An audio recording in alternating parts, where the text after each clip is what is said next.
Kalau anjing gila kita lawan, walaupun dia gila juga getar dia. Yang masalah di Aceh hari ini, semua diam. Kenapa diam? Pertama, takut mati. Kedua, tidak ada kekuatan. Ketiga, hilang percaya diri. Keempat, tidak ada lagi jamaah. Artinya secara kolektif, secara berjamaah, secara organisasi. Kenapa ini terjadi? Kalau dikatakan pertama, takut mati, berarti dia benar-benar bukan Islam yang sejati, bukan mukmin yang sejati. Karena diperintahkan oleh Allah. Coba baca Quran baik-baik. Kita masih ada kesempatan melawan kezaliman, melawan kemungkaran, melawan mungkar artinya orang-orang yang ingkar kepada Allah. Dia mungkar karena menjadi penjajah, merampas, merampok, dan membunuh. Kenapa orang Aceh tidak melawan? Kenapa sebagian melawan? Yang tidak melawan ini dia pura-pura Islam, tetapi dia tidak tahu hukum Islam.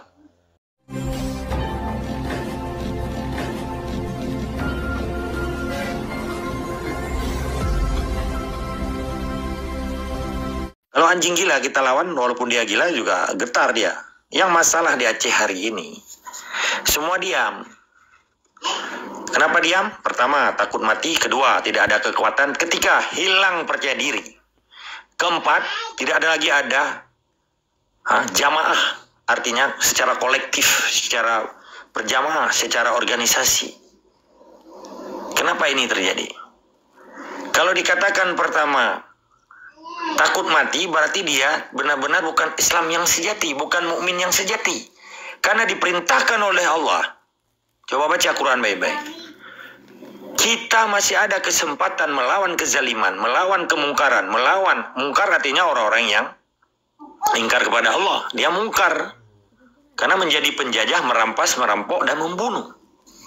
Kenapa orang Aceh tidak melawan? Kenapa sebagian melawan? Yang tidak melawan ini dia pura-pura Islam, tetapi dia tidak tahu hukum Islam. Karena di dalam Islam itu wajib bela harta kita sendiri, kita bela. Itu pun kalau kita mati syahid.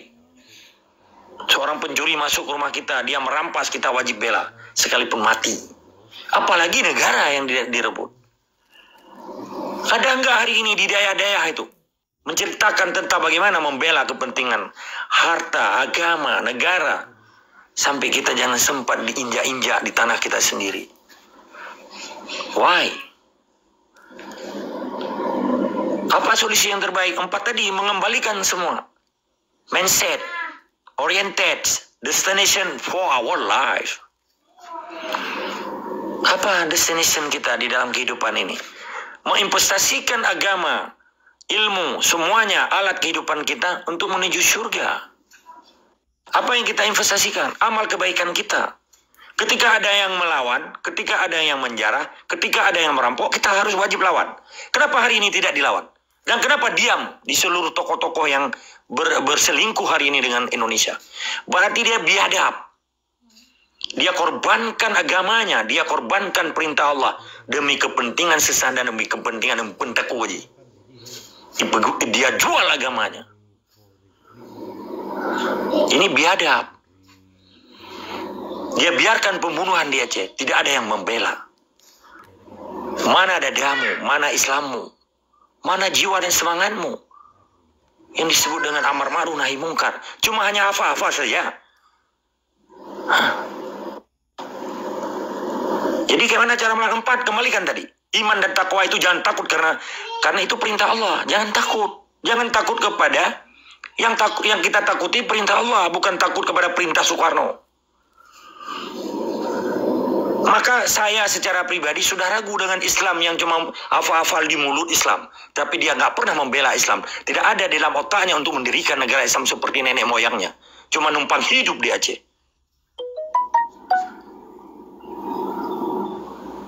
Ini namanya kebiadaban. Sekalipun dilakukan oleh orang-orang yang memperjualbelikan agama. Karena agama itu bagian dari modal, institusi di dalam inspirasi otak manusia. Setelah menjadi inspirasi, berkomulasi dan tercetus di dalam otaknya menjadi kelompok yang disebut dengan aspirasi. Kenapa orang-orang di Aceh hari ini takut mati? Padahal itu perintah Allah.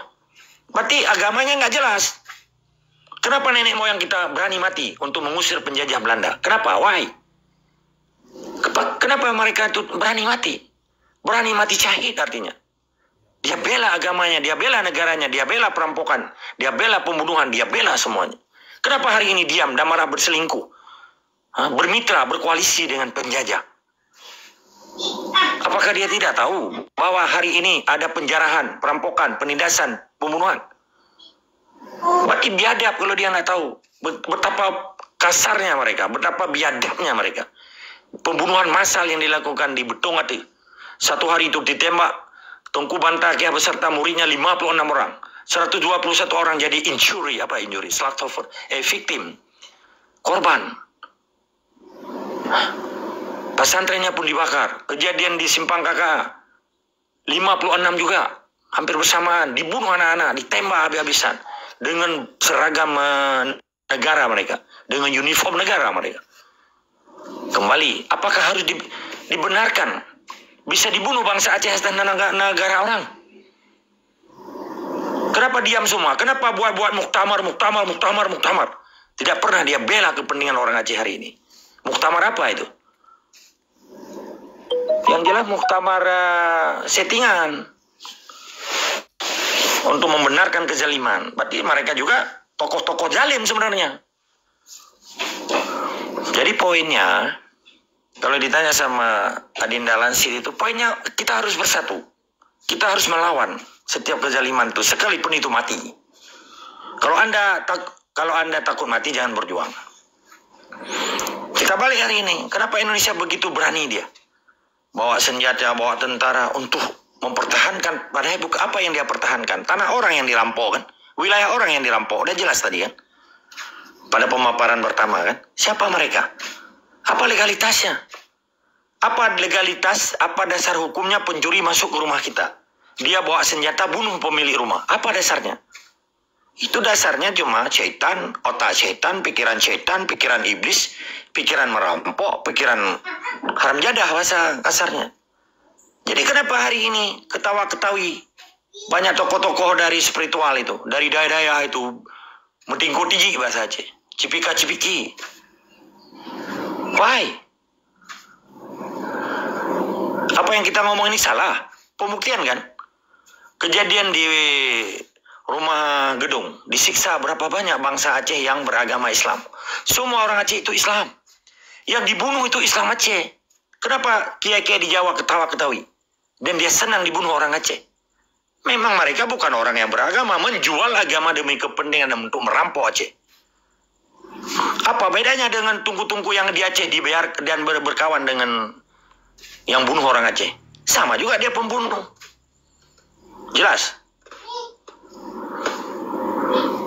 Coba, apa output dan inputnya ketika Anda sudah tahu baca Quran, sudah menjadi hafiz, 30 juz Anda bisa baca, tetapi Anda biarkan kezaliman di Aceh. Apa mananya Anda menjadi hafiz? Oke lah, semua kita sekarang jangan berperang, hafiz semua. 6 juta orang Aceh semua tahu baca Quran, tetapi kita biarkan Indonesia menjajah Aceh. Apa artinya kita hafiz? What is going on with you? Stupid man. Demikian Adinda. Solusinya apa? Mari kita berganding tangan untuk memikirkan nasib agama kita, nasib negeri kita, nasib bangsa kita, nasib anak cucu kita. Jangan sempat orang Aceh hidup di bawah tapaknya penjajah, di bawah kakinya penjajah, di bawah bangsa-bangsa yang murka terhadap perintah Allah. Karena tidak ada satu agama pun di dunia ini yang boleh merampok, menjarah, sampai hingga membunuh satu bangsa. Itu kutukan sebenarnya. Maka apa disebut oleh orang-orang Eropa yang sudah peradaban humanitariannya tinggi, human beingnya tinggi? No room, no racist, no room, no racist, no room, no racist. Thank you. Tetap semangat dan istiqamah. Okay, thank you very much, Mr. Agam. Baik, sebelum kita beri kesempatan kepada yang lain, perlu saya informasikan bagi rekan-rekan yang ada di bawah, berhubung masih ada kursi kosong ini, yang mau up silakan ketik up supaya bisa kita tarik ke atas. Baik, sekarang kita beri kesempatan kepada Yahli Thailand. Silakan Yahli, dibuka mikrofonnya, ditanya pertanyaannya, atau ada saran-saran lain. Silakan. Assalamualaikum warahmatullahi wabarakatuh. Waalaikumsalam warahmatullahi wabarakatuh. Lalu teman Haji, lu ikutnya sangat terharu sabi dalam ilmu Tengku Agam kan, karena lu cidro orang yang kecewa dalam ilmu Aceh Merdeka. Jadi di saat lu awal nak pernah Aceh menuju ke Malaysia untuk lonjak ke Uni Eropah dia, mungkin lu hanya izin Allah untuk lewat ke luar kan. Jadi sangat ulun cik lu je betul buat lun cidro orang yang paling carong lonjak tikula batra migrasi petik dia kan. Jadi leher tu 90 roh murid lun ranking tahu ada yang ada ujian kena sampai dari Belahta sampai Belale. Di saat lun tamat tikula, gewasit le uncik lun bek kerja apa pemerintahan Malaysia. Lun piyuh lah tikula. Jadi saatnya pah bertuh Aceh Merdeka lun boleh 6 bulan. Jadi dengan ilmu runcik lun berahnya dan menyambung wahyu lun tumai-tumai buat Tengku Agam, lun sangat terharu dalam ilmunya walaupun lun wahyu usia ka lanjut berah juga 40 lebih. Tapi lun simak mentong lah Tengku untuk untuk bisa lun isi-isi ke depan untuk anak-anak lun tengok lah. Jadi hanya pertanyaan lewat lun karena lun sangat terharu dengan ilmu-ilmunya karena lun menyambung ilmu daripada unci awal. Nah mentong.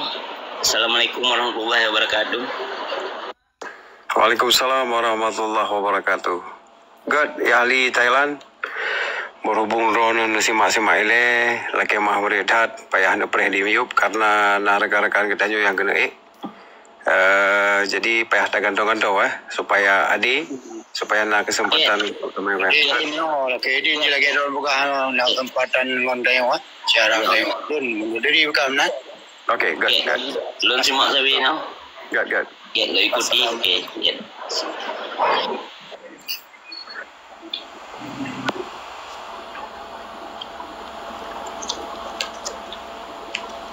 Okey, sekarang kita beri kesempatan kepada Tengku Samsul Bahri. Silakan Tengku Samsul Bahri.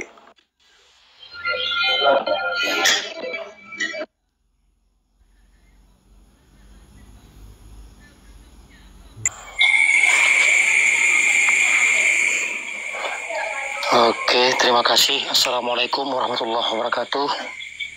Assalamualaikum warahmatullahi wabarakatuh.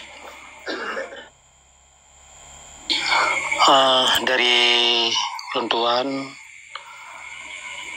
Selasidro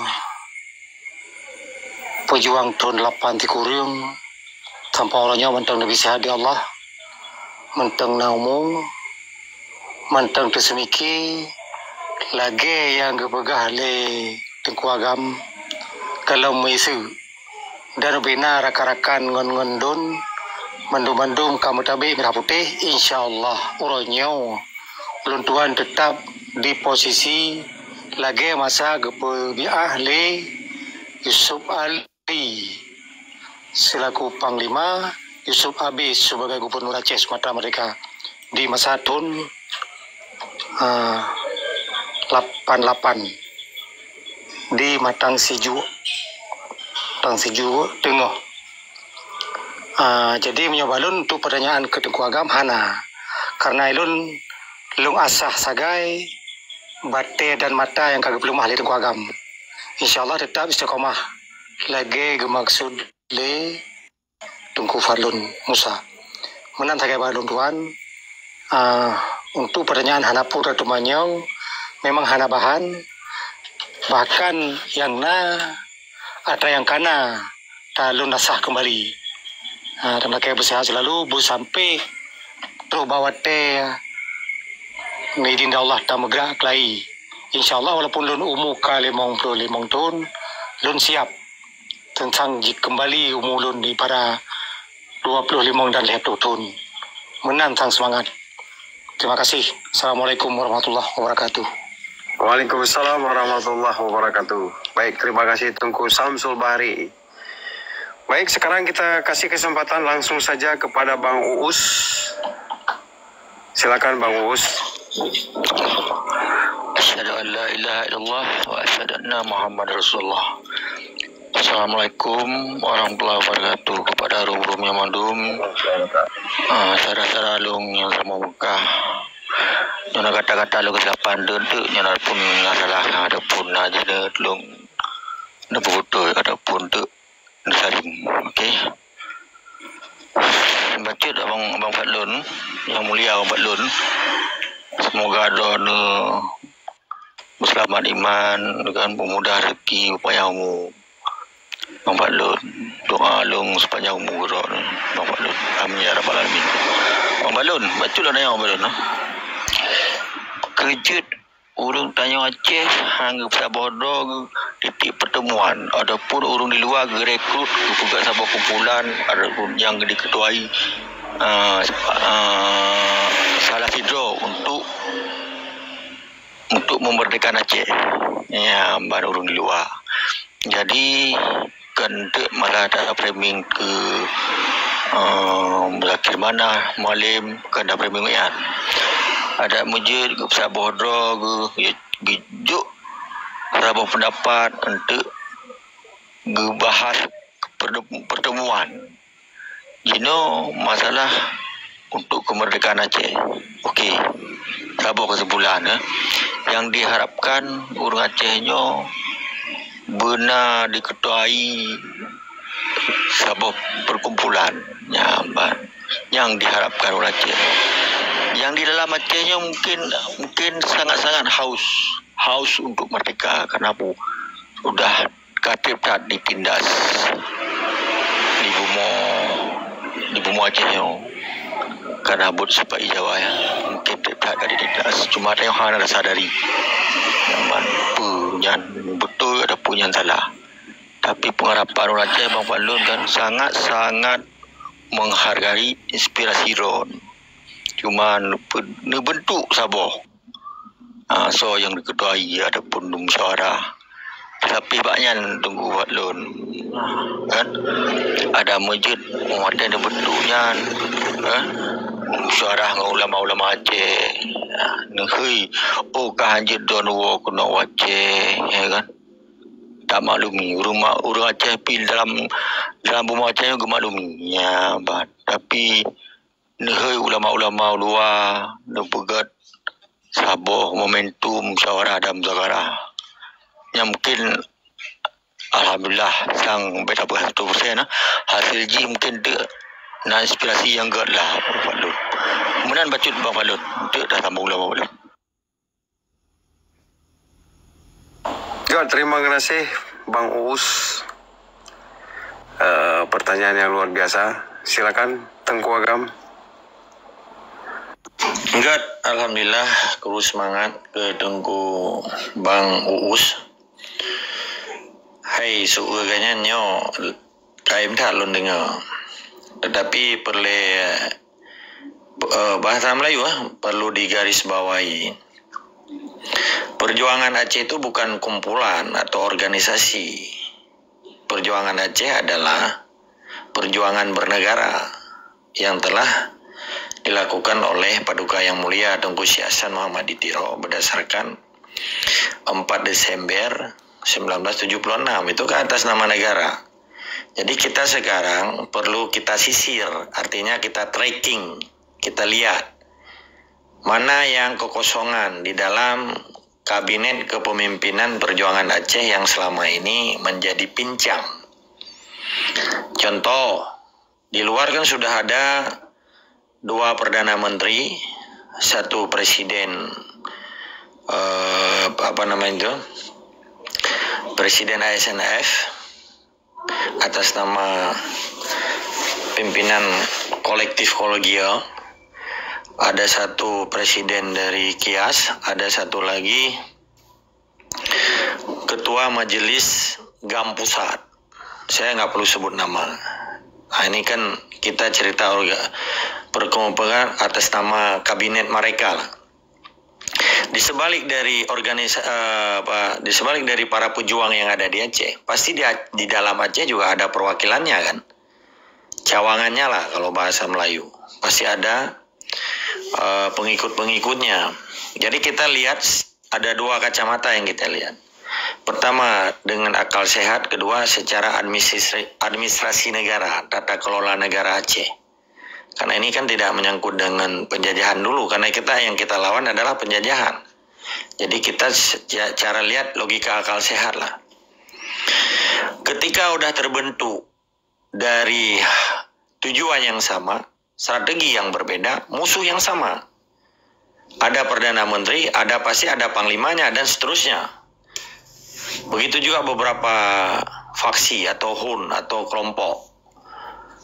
Mereka itu berjuang atas nama negara Aceh sesuai dengan konsep yang dijalankan oleh Tunku Syekh Hasan Muhammad Itiro, almarhum Al-Jahid. Kenapa hari ini di antara 5 HUN yang ada di luar ataupun yang di dalamnya perwakilannya belum mendapatkan pengakuan dari bangsa Aceh? Logika sehatnya, mereka ini diakui oleh kelompoknya masing-masing, yang notabene-nya bergerak atas keinginan para tokoh-tokohnya di dalam paksi-paksi tersebut. Apakah PNHD, apakah ABC dan seterusnya, ASNF. Sekarang timbullah logika akal sehat para anak muda di Aceh yang haus akan sebuah gerakan yang harus diakui atau mendapatkan legitimasi atau pengakuan seluruh bangsa Aceh, seperti yang pernah dilakukan oleh Tunku Syekh Hasan Muhammad Itiro sebagai deklarator, wali negara, pimpinan Aceh Merdeka. Kenapa dulu bisa? Karena wali merangkap sebagai deklarator, pembuka jalan yang pernah dilakukan secara bergelia, secara declare, secara tertulis dan segala-galanya.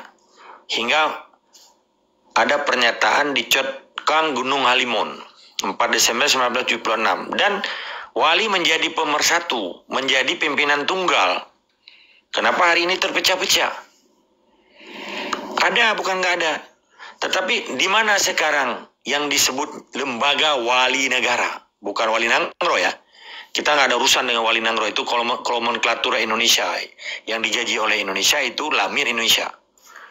Sekalipun bekas penyelenggara negara Aceh yang disebut dengan institusi Perdana Mentro Luar Nangro, walaupun sudah pernah menjadi Gubernur Jawa Ipu 2 Aceh, diletakkan di Aceh. Karena sampai detik ini nggak ada pimpinan di Aceh kecuali pimpinan keluarga dan pimpinan para pejuang, dan nggak ada gubernur di Aceh. Itu gubernur Indonesia yang diletakkan di Aceh, keturunan Aceh. Gubernur Aceh nggak ada sampai detik ini selama 79 tahun, jangan salah-salah. Ketika hari ini atau kemarin kejadian 14 Februari di awal tahun 2024 terjadi pemilihan pileg. Pileg artinya pemilihan legislatif. Legislatif artinya itu DPR. Bahasa Inggrisnya parlemen. Sedangkan pilkada kemarin tanggal 27 November bulan yang lalu, di akhir bulan, itu pemilihan kepala daerah, disebut dengan pilkada. Itu di bagian eksekutifnya, mulai gubernur sampai bupati dan wali kota. Itu semua perangkat pemerintah Indonesia yang ada di Aceh, yang kita sebut dalam bahasa perjuangan itu namanya sarung jaro gaki tipai. Nggak ada urusan dengan Aceh kan? Sekalipun BJ Aceh dan bekas para pejuang, nggak ada urusan lagi dengan perjuangan mereka. Mereka sudah menggugurkan dirinya sebagai pejuang, telah membunuh dirinya sebagai pejuang, telah mengkhianati perjuangan, dan mereka telah lari ke suatu tempat yang disebut NKRI atau yang disebut NKRI mati harga. Ini jelas. Jadi apa yang tidak ada di dalam susunan kepemimpinan di Aceh hari ini yang disebut pejuang? Dua hal.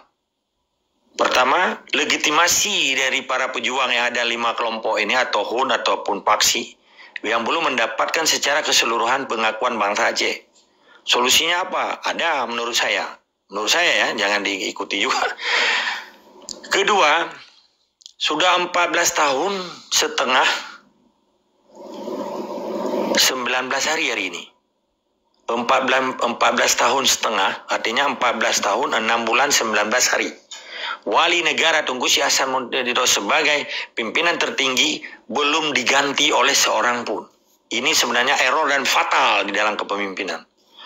Sebenarnya itu begitu beliau meninggal, wafat, pada tanggal 3 Juni 2010, hari ini 14 tahun 19 hari, paling telat 3 hari harus diganti sebenarnya. Itu kepemimpinan Islam. Seperti wafatnya Nabi, 3 hari langsung diganti oleh penerusnya Nabi. Kenapa di Aceh terjadi begini? Maka di sini perlu kita introspeksi, perlu kita evaluasi. Kenapa ini terjadi? Kok Perdana Menteri sudah ada, Presiden sudah ada, semua ada, kenapa wali negara nggak ada? Karena setiap ada Perdana Menteri, tugas Perdana Menteri adalah kepala pemerintahan, dia bukan kepala negara. Seperti Anwar Ibrahim ini di Malaysia. Anwar Ibrahim itu PM, Prime Minister, Perdana Menteri. Perdana artinya orang utama, menteri utama artinya. Prime Minister. Dia sebagai kepala pemerintahan, orang yang memerintahkan setiap administrasi yang ada di Malaysia. Begitu juga di Aceh. Sedangkan Raja adalah head of the state. Kepala negara. Wali negara sebagai kepala negara. Karena wali negara, head of the state. Oke? Jadi hari ini untuk mendapatkan dua hal. Wali negara siapa?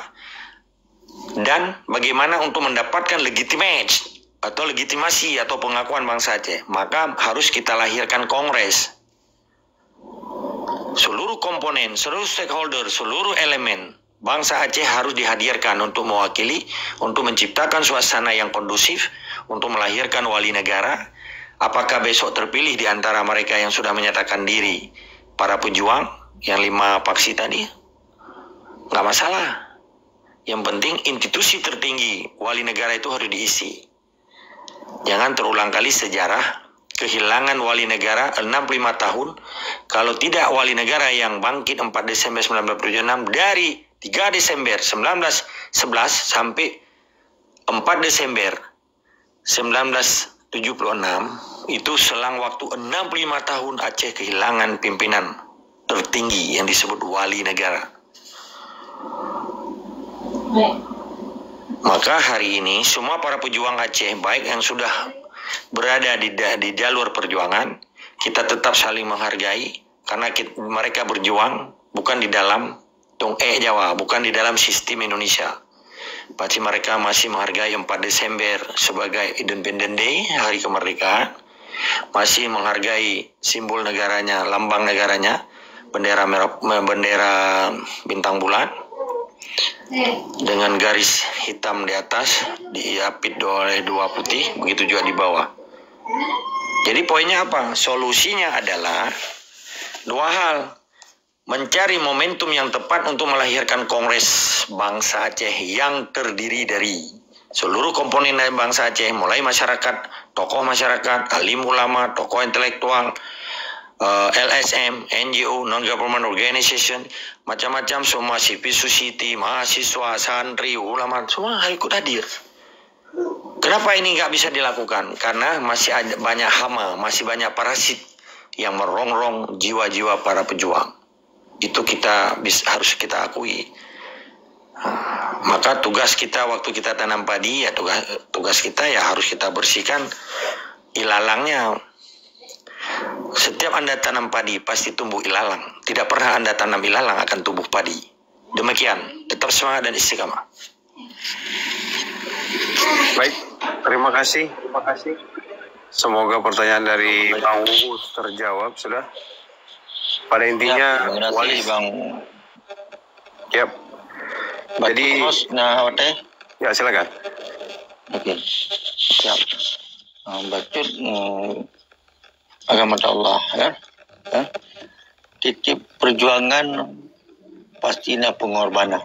Walaupun perjuangannya istilah kata Busgoro EU, tapi tetap narindangan. Ya, benar istilah kata. Berarti perjuangannya pengorbanan. Kan? Wali gerak abur.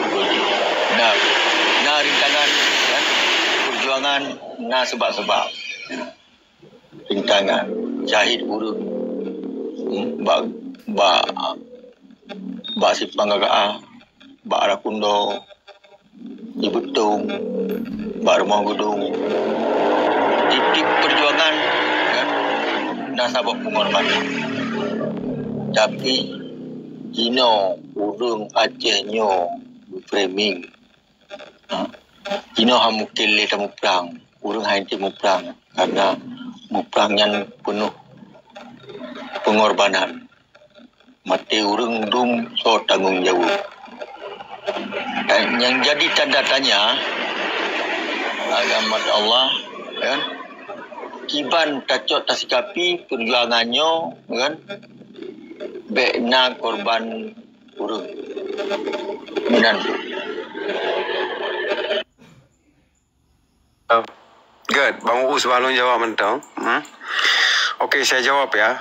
Tadi Anda mengatakan setiap perjuangan tentu ada pengorbanan. Pengorbanan itu kan bermacam-macam. Ada korban harta, korban darah, korban air mata, dan juga bahkan korban nyawa. Contohnya yang sedang terjadi sekarang ini di Palestina, yang jelas-jelas dunia mengakui bahwasanya negara Palestina adalah belong to Palestinian. Artinya negara Palestina itu milik orang-orang Palestina. Adapun orang Yahudi datang ke sana merupakan kebaikan dari bangsa Palestina pada saat itu orang Yahudi yang diperangi oleh Rudolf Hitler. Jadi sampai saat ini pun orang Palestina